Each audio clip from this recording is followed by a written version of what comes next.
Katawa mo. Serious tayo. Lalaki naman talaga ang gusto ni Ate Jasmine. Dito kayo sa gitna. Huwag kayo mahiya.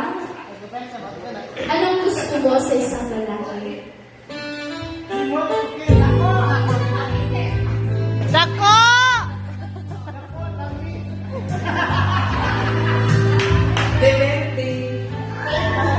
Mas gusto ba, mas prefer mo ba ang performance o malaking notch? So far, what? Virgin! Virgin si Ate Jasmine! Wow! Nakakilala po. Virgin pa pala po kayo.